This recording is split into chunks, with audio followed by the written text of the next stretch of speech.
मैं किशन एक बार पुनः आपके इस प्यारे से education channel target point field study में आपका स्वागत करते हैं। प्रीवियस लेक्चर में मैं आपसे गॉस प्रमेय पे बात किया था, कैसे आते हैं, किस तरीके से उनका नियम डेकोरेटेड है, क्या मैथमेटिकल प्रोसेस से होकर गुजरता है, उन सारी चीजों को हमने बताया, विद कॉन्सेप्ट बताया। प्रीवियस लेक्चर में मैंने आपसे बात की थी कि गॉसियन पृष्ठ और कुछ टर्म एंड कंडीशन है कि गॉस प्रमेय कहाँ कहाँ लगेंगे। तो उन सारी बातों को मैं आज के लेक्चर में क्लियर करूंगा कि गॉसियन सरफेस होता क्या है और कहाँ कहाँ हम इस गॉस के नियम को अप्लाई कर सकते हैं। बहुत जरूरी है इस बात को, क्योंकि गॉस का नियम बहुत उपयोगी तो है लेकिन हर जगह उपयोग करना संभव नहीं है। ठीक है, उपयोग कर सकते हैं लेकिन हर जगह इसका उपयोग जरूरी भी नहीं है ना। तो इन सारी टर्म्स एंड कंडीशन पे मैं आपसे बातें करूंगा। तो सबसे पहले मैं प्रीवियस लेक्चर की कुछ बातें कर लो। तो वहां पे हमने 3D सरफेस की बात की थी और 3D सरफेस को ही हमने गॉसियन पृष्ठ कहा था कि एक बंद पृष्ठ ले ले। तो हमने एक स्पीयर लिया हुआ था। तो स्पीयर के सेंटर पे हमने एक चार्ज पार्टिकल रखा, प्लस चार्ज पार्टिकल रखा था, और जिससे हमने एक इनके फ्लक्स की संख्या का निर्धारण किया था। तो ये आपका आया था ए का डायरेक्शन, यहीं पे क्या है ई का डायरेक्शन, ये डी ए। तो इस प्रकार जो हमारा फ्लक्स का फॉर्मूला बना था, तो ये आपका बना था फाई इंक्लूडिंग, या लिख सकते हो क्लोज्ड सरफेस इक्विवेलेंट ऑफ क्या आया था, इंटीग्रेशन ऑफ क्लोज इंटीग्रल।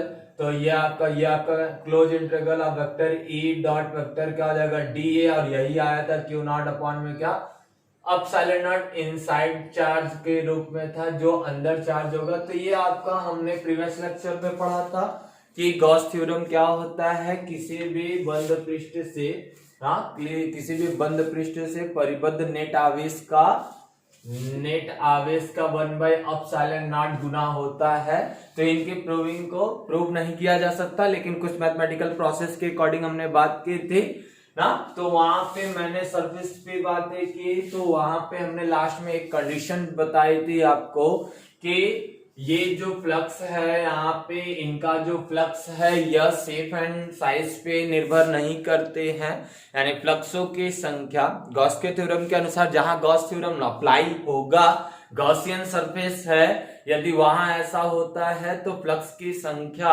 उनके शेप एंड साइज पे, यानी वो किसी भी शेप का, वो ट्रायंगल, जैसे वो मैं घन कह दूं, कोन कह दूं ना, क्यूब कह दूं, या आपका कोन कह दो, सिलेंडर कह दो, या स्फीयर कर दो, तो उन शेप से कोई मतलब नहीं है। वो किसी भी शेप पर है और किसी भी साइज का हो, चाहे स्फीयर 1 सेंटीमीटर का हो, चाहे स्फीयर 2 सेंटीमीटर का हो, चाहे क्यूब हमारा 6 सेंटीमीटर का हो, चाहे 12 सेंटीमीटर, किसी से, तो किसी भी शेप एंड साइज का हो, लेकिन उनके क्यू से निकलने वाला जो फ्लक्स था वो कितना था, क्यू अपॉन में अपसाइलन नॉट था। उसी बात को हम आज आगे बढ़ाते हुए कुछ जरूरी बातें हम आपसे करेंगे। तो उन सारी चीजों को हम पहले बारी बारी करके नोट करेंगे। तो जहां भी आप पीछे नोट करके रखे हो उसी को आगे बढ़ाते हुए हम कंडीशन पे बातें करेंगे। तो प्रीवियस लेक्चर में हमसे लास्ट बात आपसे हुई थी, जो वो यह हुई थी कि ये बात हुई आपसे कि जो फ्लक्सों की संख्या है ना, यानी 3D सरफेस से क्लोज्ड सरफेस से फ्लक्स की संख्या किस पर निर्भर नहीं कर रही है, आकृति व आकार पर निर्भर नहीं करती है। किसी भी शेप का हो, किसी भी आकृति का निर्भर नहीं कर रही है। यदि गॉसियन सरफेस है तब क्लोज सरफेस, ब्रैकेट में लिख लो गॉसियन। अभी मैं इस पे बातें कर रहा हूं, तो निर्भर नहीं करती। इस पे हमने आपसे बातें किया था क्या, वो किसी भी शेप का हो, मतलब ऐसे क्यूब टाइप का भी बना हो, तो इनमें जो चार्ज पार्टिकल होगा यहाँ पे हमने रखा, तो इनमें भी जो चार्ज हो फ्लक्स निकलेगा क्यू अपॉन में क्या निकलेगा एप्सिलॉन नॉट। जो कोन लिया था तो कोन के अंदर भी हमने जो चार्ज पार्टिकल लिया इससे जो फ्लक्स निकला Q upon epsilon not. Cylinder लिया था तो सिलेंडर में भी हमने आपको बताया था चाहे किसी भी शेप का हो तो यहाँ चार्ज पार्टिकल रखा प्लस क्यू, तो यहाँ से जो फ्लक्स निकलेगा क्यू अपॉन में क्या होगा एप्सिलॉन नॉट। स्फीयर वाले में तो प्रूविंग ही हुई थी तो यहाँ भी क्या हो जाएगा क्यू अपॉन में एप्सिलॉन नॉट। तो इन सारी बातों पे हमने प्रीवियस लेक्चर में आपसे बातें किया हुआ है। इसी को आगे बढ़ाते हुए कुछ बहुत जरूरी बातें, इंपॉर्टेंट बातें, तो उसको हम नोट करके लिखेंगे। तो सबसे पहली बात ये है कि मान लेते हैं कि हमारे पास ये एक सरफेस है और क्लोज सरफेस है और इस क्लोज सरफेस के बाहर हमने प्लस क्यू चार्ज रखा। क्या इससे फ्लक्स की संख्या पॉसिबल है? क्या फ्लक्स की संख्या यहाँ पॉसिबल है? तो इस फ्लक्स की संख्या पॉसिबल है नहीं पॉसिबल है तो वो बताएंगे। तो गॉस थ्योरम को आप याद करें तो हमने कहा था क्लोज सरफेस होना चाहिए और जो चार्ज होगा वो इनसाइड चार्ज होना चाहिए, अंदर चार्ज होना चाहिए। ये चार्ज कहाँ है? बाहर इनक्लोज सरफेस होना चाहिए। जो चार्ज होगा इनक्लोज चार्ज होगा यानी सरफेस से ढका हुआ। तो यहाँ पे इस चार्ज के कारण इस सरफेस से कोई भी फ्लक्स नहीं गुजरेगा, कोई भी फ्लक्स संख्या नहीं होगी। तो यहाँ पे ये क्या हो जाएगा? जीरो हो जाएगा। फ्लक्स की संख्या कितनी हो जाएगी? जीरो, क्योंकि अभी फ्लक्स कहाँ है? सरफेस के बाहर। ऐसा क्यों हो रहा है इस बात को भी समझ ले। जैसे मान लेते एक फील्ड लाइन इससे निकल रही है, एक यहाँ काटते हुए बाहर गई है। तो यहाँ पे हम देखें तो दो जगह कर रही है सरफेस को, एक सरफेस ये और एक सरफेस यहाँ पे। तो दो क्लोज सरफेस को क्रॉस कर रही है यदि चार्जेस बाहर है। तो ये बाहर है तो इसका जो फील्ड होगा वो इधर होगा और इसका जो फील्ड होगा वो इधर होगा। यानी इनके फील्ड मान लो एक ही डायरेक्शन में, सॉरी यहाँ फील्ड एक डायरेक्शन में, बट जो फोर्स लग रहा है ना, तो यानी यहाँ पे ये एक फील्ड की बात करें तो ये क्रॉस करके यदि पार जा रहा है तो एक क्लोज सरफेस इसको इस वाले सरफेस पे, एक इससे निकलेगा। तो जो बल का डायरेक्शन होगा वो इधर होगा, एक बल इधर की तरफ लगेगा, एक बल इधर लगेगा। तो यानी जो इलेक्ट्रिक फील्ड बन रहा है एक उधर की तरफ, एक इलेक्ट्रिक फील्ड इधर की तरफ बन रहा है। तो दोनों एक के प्रभाव क्या हो जाएंगे? एक पॉजिटिव आएगा, एक क्या आएगा? निगेटिव आएगा, जिससे वो डिस्ट्रॉय हो जाएगा, कैंसिल हो जाएगा। यानी कुछ ऐसा बिहेव करेगा। ऐसा देख ले, यदि यहाँ बातें करें तो इनके द्वारा जो निकल रहा φ1 इक्वल टू ये आपका क्या हो जाएगा? E1 और यहाँ पे क्या हो जाएगा? D1 कह लो चाहे जो भी। तो यानी ये जो चीजें आनी है इधर है तो यहाँ पे आना क्या? पॉजिटिव साइड में है, इधर एक्स अक्ष की धन दिशा की ओर, तो पॉजिटिव साइड में आना, तो ये साइन क्या आना है? पॉजिटिव आना है। यही मैं यहाँ से बातें करूं इसके लिए तो इंटीग्रेशन ऑफ क्लोज सरफेस, तो यहाँ पे φ2 और यहाँ क्या हो जाएगा? E2 and D। तो ये आया तो ये पे क्या आ जाना है? निगेटिव इधर आएगा, यानी 180 होगा। cos 180 की वैल्यू -1 होती है, तो यानी एक पॉजिटिव एक निगेटिव, तो दोनों का सेक्शन क्या हो जाएगा? कैंसिल हो जाएगा, जिसके कारण यहाँ कोई फ्लक्स नहीं होगा।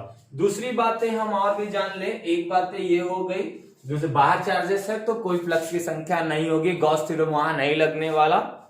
अब दूसरी बातें यहां जान ले कि अब यहाँ पे जैसे हमने एक सरफेस लिया और इस सरफेस के अंदर हमने दो चार्जेस रखा, एक Q1 रखा, एक Q2 रखा, एक चार्जेस हमने बाहर रखा Q3, एक चार्जेस हमने बाहर Q3 रखा। तो जो टोटल फ्लक्स होगा वो डिपेंड किस पर करेगा? तो जो फ्लक्स निर्भर, ये दूसरी बातें थी, ये पहली बातें थी। तो दूसरी बात यह कि यहाँ पे अंदर तो दो है, तो इनक्लोज चार्ज हमारे पास दो है, एक Q1 और क्या? एक Q2। तो जो फ्लक्स की संख्या होगी वो हो जाएगी Q1 प्लस Q2। यदि माइनस में है तो माइनस का विथ साइन रखेंगे, जैसा चार्जेस होगा माइनस में होगा माइनस, प्लस में होगा तो प्लस। तो ये क्या हो जाएगा? इनक्लोज्ड चार्ज यानी inside the charges, total inside charge upon में क्या हो जाएगा? Epsilon naught. ये बातें कह सकते हैं इक्विवेलेंट ऑफ क्या हो जाएगा? इंटीग्रेशन इनक्लोज इंटीग्रल ना। अब ये आपका हो जाएगा E वेक्टर E डॉट क्या हो जाएगा? वेक्टर DA, यहाँ इनके अकॉर्डिंग, ए के अकॉर्डिंग। तो अब एक बात देखो, अच्छी सी बात समझो यहाँ से, यहाँ पे क्या होगा? E, ये यहाँ पे तो इनकी बातें समझ में आ रही कि ये जो चार्जेस है अंदर है, तो इन चार्ज के कारण फ्लक्स बनेगा, जो चार्ज बाहर है उसके कारण कोई फील्ड कोई फ्लक्स नहीं बनेगा। ये बातें तो समझ में आ रही। पहले में हमने दिखाया कि जो चार्जेस बाहर है, बाहर चार्ज है तो कोई भी फ्लक्स संख्या नहीं बनेगी, यानी कोई फ्लक्स नहीं होगा। तो यानी Q3 के कारण तो कोई फ्लक्स नहीं बनेगा।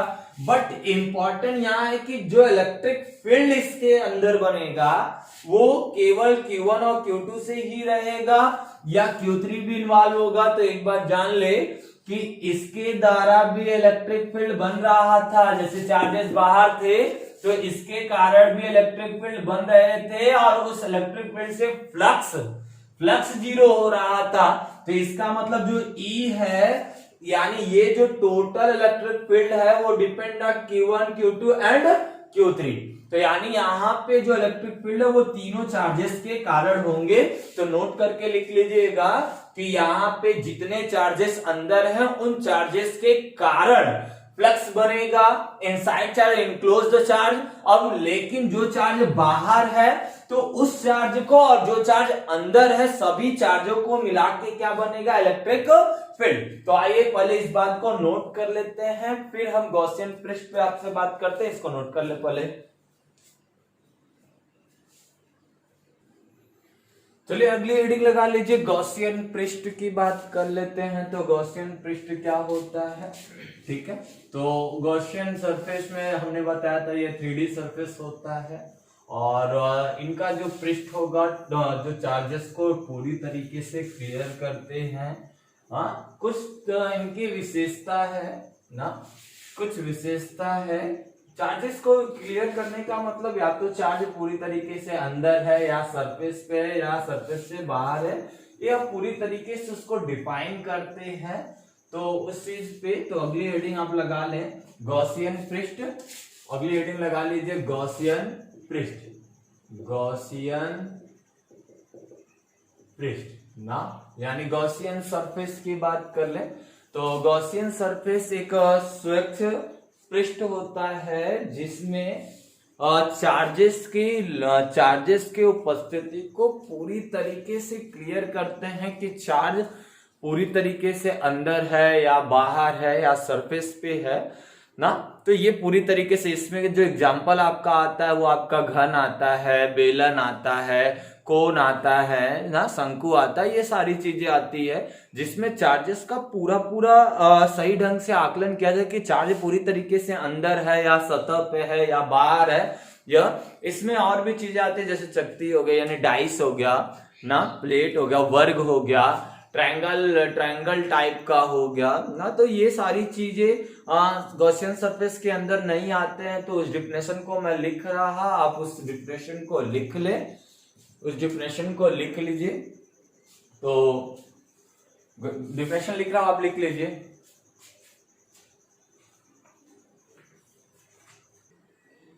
चलिए यहां देखिए गॉसियन पृष्ठ किसे कहते हैं। तो गॉसियन पृष्ठ एक स्वच्छ बंद पृष्ठ होता है जिसमें से ग्रेविटेशनल पढ़ा होगा कक्षा 11 में, वहां भी आगे पढ़े, ये वैद्युत अभी पढ़ ही रहे हैं, चुंबकीय क्षेत्र भी आप आगे पढ़ेंगे कि फ्लक्सों की गणना की जाती है जिसमें से फील्ड लाइन क्रॉस होके बाहर निकलती है। फील्ड लाइन क्रॉस कौन सी, परपेंडिकुलर जो निकलती है ना। तो चुंबकीय क्षेत्र के फ्लक्सों की गणना की जाती है, जैसे गोले, बेलन, घन के पृष्ठ, इसके सब उदाहरण है। बाकी जैसे कुछ पृष्ठ, जैसे मैं ले लूं चकती ले लूं, चकती का जो पृष्ठ होगा डाइस जो होता है या वर्गाकार होगा, ये गॉसियन पृष्ठ के लिए प्रयुक्त नहीं किया जा सकता।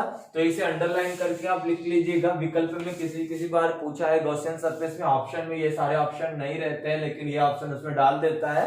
तो आप ये सारी चीजों पे आप टिक नहीं लगाइएगा क्योंकि ये हम लोग गॉसियन सरफेस के अकॉर्डिंग नहीं लेते हैं। इनकी कुछ विशेष विशेषताएं हैं, जैसे मैं पहली विशेषता के रूप में आपको दिखाया हूं कि ये एक बंद पृष्ठ होना चाहिए जिससे कि उनके बीच के बिंदु जो पृष्ठ के भीतर है, यानी ये स्पष्ट पैदा कर सके। जैसे बॉल के अंदर मैं कोई चार्ज पार्टिकल रखा हूं या ये पूरी तरीके से डिफाइन, जैसे मेरे पास यहाँ पे मैंने एक चार्ज पार्टिकल रखा तो ये पता चल रहा है, ये लेयर, ये पृष्ठ पूरी तरीके से डिफाइन कर रहा है। जैसे ये उंगली मेरी एक लेयर समझ लीजिए, उस गॉसियन सरफेस का पृष्ठ समझ लीजिए। मैंने यहाँ पे एक चार्ज पार्टिकल अंदर रखा तो ये पूरी तरीके से दिख रहा है कि ये सरफेस उसको डिफाइन कर रहा है कि नहीं ये अंदर है ना। या बाहर है, ये चीजें बताता है। तो वही बात यहाँ क्या हो कि ये एक बंद पृष्ठ होना चाहिए जिससे कि उन बिंदुओं के बीच पृष्ठ के भीतर या पृष्ठ पर है अथवा पृष्ठ के बाहर है के बीच स्पष्ट अंतर किया जा सके, यानी ये सारी बातें जान सके कि वह कहां पे है, अंदर है, बाहर है या सरफेस पे ही है। तो ऐसे पृष्ठ को हम क्या कहते हैं, गॉसियन पृष्ठ कहते हैं। और किसे कहते हैं वो बात समझ में आ रही है, 3D सरफेस। एक छोटी सी बात और लिख लीजिएगा कि जो 3D बॉडी के अंतर्गत आता है ना उनको। तो ये पृष्ठ दूसरी विशेषता है कि यह पृष्ठ उस बिंदु से गुजरना चाहिए जहां वैद्युत क्षेत्र ज्ञात किया जा सकता है, यानी जहां पे इलेक्ट्रिक फील्ड की प्राप्ति हो। तो यार जैसे हमने अभी लिया था एग्जांपल में कि हमने चार्जेस को बाहर रखा, तो ये एक गॉसियन पृष्ठ है, ये एक गॉसियन पृष्ठ है क्योंकि इलेक्ट्रिक फील्ड इलेक्ट्रिक फील्ड इस रीजन में, जैसे मैं मान लो कि ये इस तरीके से इलेक्ट्रिक फील्ड लाइन निकल रही है, तो ये इलेक्ट्रिक फील्ड में है, ठीक है, इलेक्ट्रिक फील्ड के अंदर ये पृष्ठ है। हाँ, भले यहाँ पे फ्लक्सों की संख्या 0 है, क्योंकि फ्लक्स गॉस के अनुसार चार्ज कहां रहना चाहिए, इनक्लोज्ड सरफेस, यानी उस सरफेस के अंदर होना चाहिए, पृष्ठों से घिरा होना चाहिए इस रीजन से, नहीं तो ये सरफेस, यानी यहां पे देखिए इस बात का हो रहा है कि यह पृष्ठ उस बिंदु से गुजरना चाहिए जहां वैद्युत क्षेत्र ज्ञात हो। तो इस रीजन में वैद्युत क्षेत्र है और यहीं पर ये पृष्ठ रखा है, ये बातें समझ में आ रही। ये लास्ट वाला है, वृत्त पृष्ठ की आकृति स्रोत के सममित होनी चाहिए, यानी जैसा सोर्सेबल है उसके जो डिस्ट्रीब्यूशन होगा वो सममित रूप से होनी चाहिए। चार्ज जैसे मैंने कह रहा तो वो सिमेट्री बटा होना चाहिए। सिमेट्री यानी मैं ये गॉसियन सरफेस लिया, अभी मैं टर्म एंड कंडीशन में भी ये बातें मैं वहां स्पष्ट करूंगा कि जैसे हमने ये गॉसियन पृष्ठ कहा, तो ये गॉसियन पृष्ठ तभी कहा जाएगा कि जैसे मैं यहाँ पे पृष्ठ द्वारा जो इलेक्ट्रिक फील्ड हो वो सिमिलेटरी हो, ये सममित होनी चाहिए, जिससे कि क्षेत्र पृष्ठ के प्रत्येक बिंदु पे लंबवत हो। यानी यहाँ पे तो जो फील्ड लाइन बाहर है ना, यहाँ से मैं जब भी निकालूंगा, पहले प्रीवियस लेक्चर में भी, कल डेरिवेशन में बताया था कि जो फील्ड लाइन होगी वो क्या होगी, जो इसका फील्ड बनेगा वो परपेंडिकुलर कहाँ होता है, बाहर की तरफ होगा। तो इलेक्ट्रिक फील्ड लाइन भी उसी दिशा में बनती है, और इसका मतलब कि जो चार्ज पार्टिकल है वहां कहाँ रखा गया है, सेंटर पे रखा गया है। तो वही कह रहा, जब ये इससे फील्ड लाइन बाहर निकल रही है, इससे फील्ड लाइन जो बाहर निकलेगी वो कैसा होना चाहिए, सममित रूप से, यानी सिमेट्री बटा होना चाहिए। बातें समझ में आ रही। तो ये आपका होता है गॉसियन पृष्ठ का। गॉसियन पृष्ठ किसे कहते हैं, क्या विशेषता है, मैं अब उसकी बातें करूंगा जहां गॉसियन लगाते हैं, यानी गॉस का प्रमेय कहां यूज करते हैं। उसके लिए किताबों में लिखा है कंडीशंस ना, कि ऐसी कंडीशन होगी तब हम गॉस के नियम का प्रयोग करेंगे।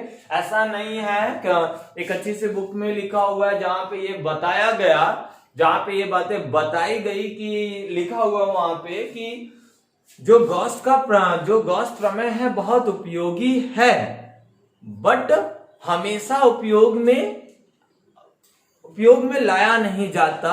उसके लिए कुछ टर्म एंड कंडीशन है, यानी अप्लीकेबल है, यानी गॉस थ्योरम अप्लीकेबल है बट नॉट यूजफुल, यानी उसके लिए वो यूजफुल नहीं है ना, उपयोगी नहीं है।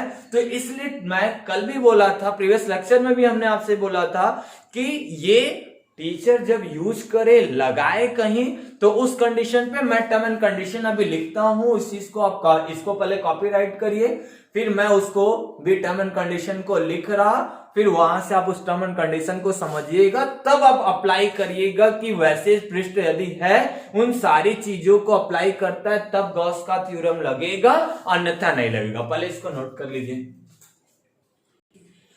चलिए अब देखते हैं कि गॉस प्रमेय कहाँ यूज होगा। उसके लिए कुछ विशेषता तो कुछ नोट करके स्पेशल बातें लिख लीजिएगा। Gauss law is always applicable, ये बहुत उपयोगी है बट नॉट ऑलवेज यूजफुल, मैं इसका उपयोग हमेशा नहीं कर सकता ना। उसके लिए कुछ कंडीशंस है ना, उस चीज को आप समझ के चले। तो पहले ये स्टेटमेंट को आप लिख लीजिएगा कॉपी में कि एप्लीकेबल है ये, और मैं इसका उपयोग कर सकता हूं बट ऑलवेज यूजफुल नहीं है, हमेशा हम नहीं कर सकते। उसके लिए कुछ कंडीशन है, जैसे पहले ही मैं बातें कह लूं कि गॉसियन पृष्ठ पर आवेश समरूप से होना चाहिए, यानी जो चार्ज डिस्ट्रीब्यूशन होती है, यदि चार्ज बटे हो तो वो ना बटे हो तो, यानी आवेश है गॉसियन पृष्ठ पे आवेश समरूप होना चाहिए, सिमेट्री बटे होने चाहिए कुछ इस तरीके से, कंटिन्यूअस चार्जेस हैं तो एक इनडायरेक्टली मैं आपसे कह लूं तो इलेक्ट्रिक फील्ड इक्विवेलेंट होना चाहिए, जो अभी गॉसियन पृष्ठ पे मैंने पीछे भी बात किया आपसे।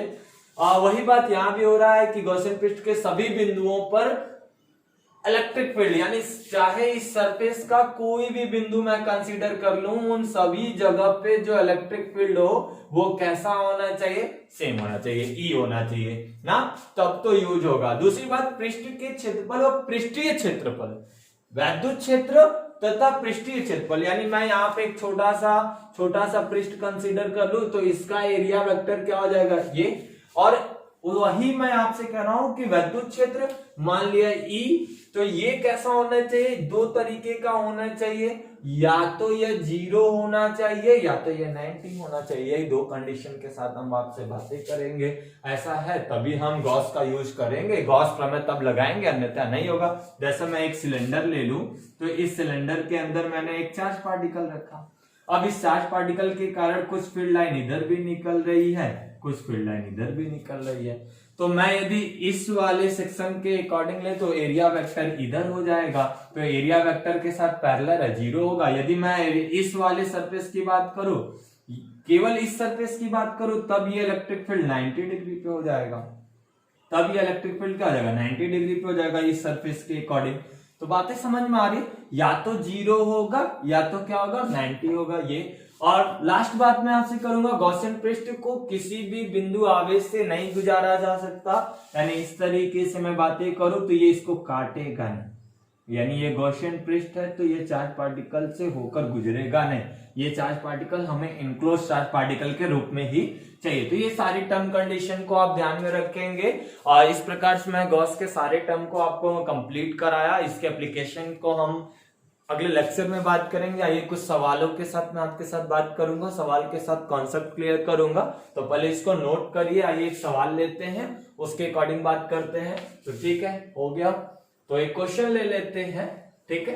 तो यहाँ पे आपको ये ध्यान रखना है कि गॉस प्रमेय क्या है, गॉस प्रमेय कैसे पृष्ठ को लिया, और उस पृष्ठ में यानी उस गॉसियन पृष्ठ में गॉस यानी किसी गॉसियन पृष्ठ पे हमें आपका गॉस प्रमेय लगाने के लिए क्या क्या कंडीशंस चाहिए, वो सारी बातें आपको जानने योग्य होनी चाहिए, तभी आप सवाल लगा सकते हैं। तो आइए एक क्वेश्चन ले लेते हैं। मेरे पास एक बुक है तो उससे एक क्वेश्चन मैं ले लेता हूं।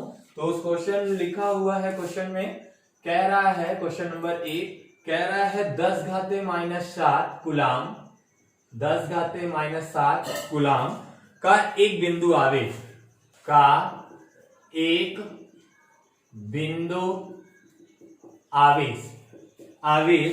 1 मीटर भुजा वाले घन, 1 मीटर भुजा वाले घन के केंद्र पर स्थित है, के केंद्र पर स्थित है। ठीक है, पहले न्यूमेरिकल लगाने से पहले, देखने से, सॉल्यूशन देखने से पहले पॉज करके खुद ट्राई किया कीजिए, फिर बाकी बातें क्या कीजिए। घन के संपूर्ण पृष्ठ से, घन के संपूर्ण पृष्ठ से गुजरने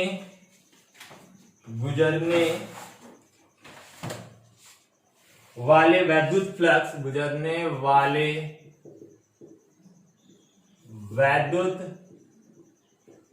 फ्लक्स की गणना कीजिए, फ्लक्स की गणना कीजिए। यदि आवेश केंद्र पर नहीं है, यदि आवेश केंद्र पर नहीं है, तब वैद्युत फ्लक्स कितना होगा, तब वैद्युत फ्लक्स कितना होगा। ठीक है, जबकि हमसे कह रहा है कि अपसाइलन का जो मान है, ठीक है, वो कह रहा है 8.85 क्या हो जाएगा हमारा, 10⁻⁻² कूलाम स्क्वायर पर न्यूटन मीटर स्क्वायर। ये क्वेश्चन, चलिए क्यूब है, ठीक है, क्यूब के अकॉर्डिंग हमें आपसे बात करना है, तो एप्सिलॉन की जो वैल्यू है, एप्सिलॉन नॉट की वैल्यू, जो एप्सिलॉन की वैल्यू होगी वो क्या हो जाएगी, epsilon naught equal to 8.85 into 10⁻12 coulomb square पर न्यूटन मीटर स्क्वायर। तो याद देखिए, चार्ज पार्टिकल पहले कह रहा है कि एक क्यूब है जिसकी साइड कितना कह रहा है, एक क्यूब है जिसकी साइड हमसे कह रहा है 1 मीटर का है, तो 1 मीटर की इसकी साइड है, इसके सेंटर पे एक चार्ज रखा हुआ है, वो चार्ज कितने का है, 10⁻⁷ कूलम का है। तो एक बात हमें आपको मैंने बताया कि शेप से हमें, शेप एंड साइज से कोई मतलब तो है नहीं, चाहे वो क्यूब चाहे जितना बड़ा हो, चाहे क्यूब कितना छोटा हो। यदि गॉस प्रमेय की बात करें तो सेंटर पे है, इनक्लोज्ड सरफेस है ही, तो यानी ये गॉसियन पृष्ठ के रूप में, और इलेक्ट्रिक फील्ड सिमिलैरिटी होगा, चाहे यहां से देखे, चाहे यहां से देखे, चाहे यहां से देखे, चाहे यहां से देखे, यानी मैं किसी भी सरफेस से देखूं, चाहे यहां से इस चाहे अंदर की तरफ देखे, तो किसी भी सरफेस से देखे तो चार्ज डिस्ट्रीब्यूशन, चार्ज का जो, चार्ज के कारण जो इलेक्ट्रिक फील्ड है वो सिमिलैरिटी है, तो सारे टर्म एंड कंडीशन को फॉलो कर रहा है, तो हम गॉस प्रमेय का यूज कर सकते हैं। तो फाइन क्लोज्ड, ये क्या हो जाएगा, inside of charge, inside charge upon में क्या होगा, एप्सिलॉन नॉट, तो आवेश कितना है 10⁻⁷, और यहाँ पे इसके एप्सिलॉन की वैल्यू तो 8.85 इंटू 10⁻12।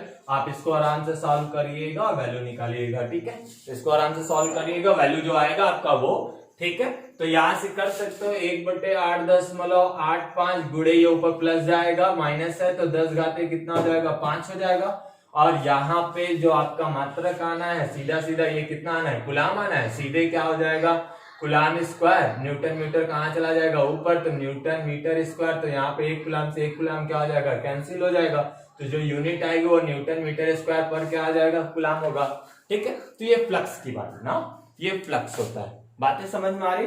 दूसरा चार्ज कह रहा है यदि उसके सेंटर पे नहीं है, यानी वहां पर कह रहा है केंद्र पर नहीं है, तो केंद्र पर नहीं है, इधर उधर है तो कॉम्प्लिकेटेड हो जाएगा, तो उस कंडीशन पे हमने आपसे बताया कि फ्लक्स की संख्या, दूसरे क्वेश्चन का जवाब होगा फ्लक्स की संख्या क्या हो जाएगी, 0, फ्लक्स की संख्या क्या हो जाएगी, 0। तो आप इसको नोट करें। ऐसे ही हम और सवाल आपको आपके साथ लगा लेके चल रहे हैं आपके सामने, पहले इसको नोट कर लीजिए, फटाक से नोट करिए।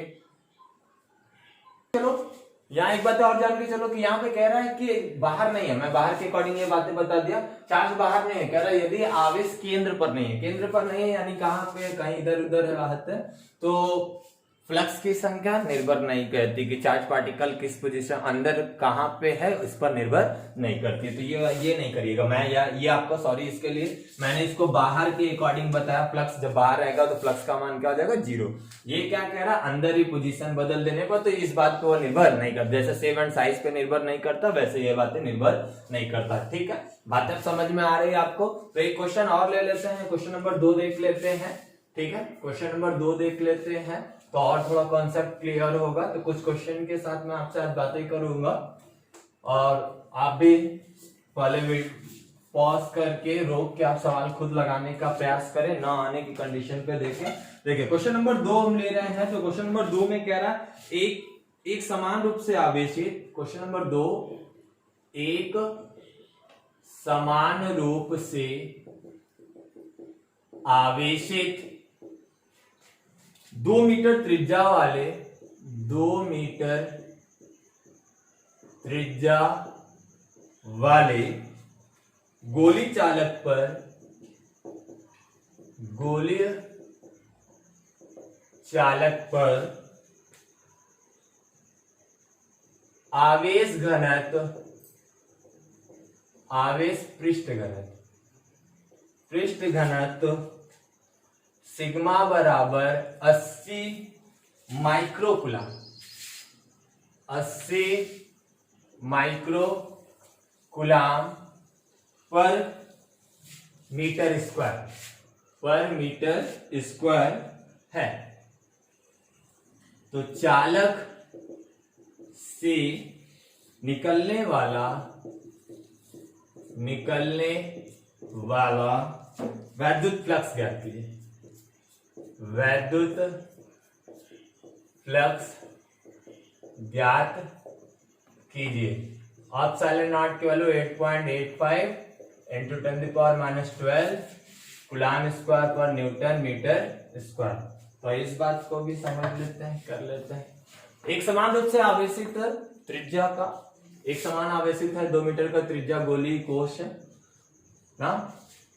इस पर कह रहा है कि जो पृष्ठीय आवेश घनत्व है, जिसपे जो चार्ज का डिस्ट्रीब्यूशन है क्षेत्रफल पे चार्ज डिस्ट्रीब्यूशन जो है इस तरीके से समझ लो, वो आपका कह रहा है सिग्मा सारा है इस तरीके से ना, ऐसा। अब देखो यहां से चार्ज, यहाँ पे पृष्ठ चार्ज से होकर गुजर रहा, तो गॉस थ्योरम ना। तो अब यहाँ पे क्या हो जाएगा, सिग्मा इक्वल टू कह रहा है कि 80 माइक्रो कूलाम पर मीटर स्क्वायर। तो हम इसको सिग्मा बराबर लिख सकते हैं 80 गुणे 10⁻⁻6 कूलाम पर मीटर स्क्वायर, ये बात है। जबकि हमें पता है सिग्मा बराबर क्यू बाई क्या हो जाना है, ए हो जाना है ना। क्यू बाई क्या हो जाना है, ए हो जाना है। तो क्यू बराबर हम सिग्मा इंटू क्या ले लेंगे, ए ले लेंगे। और यहां से हम दूसरी बात ए की वैल्यू निकाल ले, इसका एरिया, तो ये क्या हो जाएगा 4 पाई आर स्क्वायर होता है। 4 पाई क्या होता है, आर स्क्वायर। तो इसका रेडियस कितना हो गया, तो 4 पाई आर स्क्वायर मतलब क्या 2 का स्क्वायर। तो यहाँ पे 2 मीटर है, तो यहाँ हो जाएगा क्या 4 पाई इंटू 4 हो जाएगा, यानी 16 पाई हो जाएगा। ठीक है, मीटर स्क्वायर ये हो गया। हमें पता है 5 निकालना है प्लस 5e, तो क्या होना है Q अपॉन में एप्सिलॉन नॉट। तो Q की जगह क्या लिख सकते हो, सिग्मा इंटू ए अपॉन में क्या होना है एप्सिलॉन नॉट। Q सिग्मा की वैल्यू कितनी है 80 गुणे 10⁻⁻6 और गुणे एरिया कितनी हो गई 16 पाई। 16 पाई इन द सेंस क्या 16 पाई और अपॉन में कितना होना है एप्सिलॉन नॉट, तो 8.85 इंटू 10⁻⁻12। तो यहां से आप इसको सॉल्व कर सकते हैं। तो 80 गुणे 10⁻⁻6 ऊपर ला दीजिए, इसको प्लस हो जाएगा तो ये 6 हो जाएगा, और गुणे 16 गुणे 3.14 बटे में कितना हो जाएगा 8.85। इसको जो सॉल्व करेंगे वही आपका क्या है आंसर आएगा। ठीक है, तो ये इस तरीके से आप आसानी से निकाल, यहाँ 12 है ऊपर ले गए 6 हो गया। बाकी कैलकुलेटर से जैसे भी आपको काटना पीटना आप काट पीट लीजिएगा। ठीक है, बातें समझ आ रही, तो इस तरीके से हम यूज करेंगे। आइए दूसरा क्वेश्चन लेते हैं। मैं काट पीट नहीं रहा हूँ, ये सारा मैथमेटिकल का जो कैलकुलेशन होगा वो स्वयं आपका होगा, मैं बस कॉन्सेप्ट के साथ आपके साथ बातें करूंगा। ठीक है, आइए दूसरा क्वेश्चन ले लेते हैं, तो कर लीजिए इसको। चले दूसरे क्वेश्चन की तरफ बढ़े, चलिए देखते हैं। मिटा दें, खुद लगाने का प्रयास किया कीजिए, वीडियो को पॉज करके पहले खुद लगाएं, ट्राई करें, ना आए तब आके सोल्यूशन देखें। तो आइए क्वेश्चन और ले लेते हैं, एक क्वेश्चन और लेते हैं। तो कॉन्सेप्ट ऑफ धीरे धीरे थोड़ा सा गॉस का क्लियर हो रहा। अभी मैं इसके एप्लीकेशन पे बातें नहीं कर रहा हूं, अभी गॉस के अकॉर्डिंग हम सवाल आपसे लगवा रहे हैं, गॉस के नियम के अकॉर्डिंग। ठीक है, तो एक क्वेश्चन कह रहा है वैद्युत वेक्टर, तीसरा नंबर कह रहा है वैद्युत क्षेत्र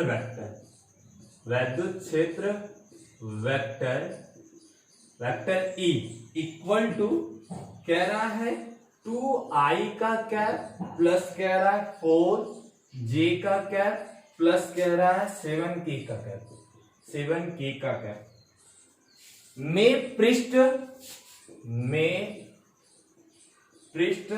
vector A equal to 10j का कैप रखने पर पृष्ठ से होकर गुजरने वाले फ्लक्स की गणना कीजिए ना। 10 रखने पर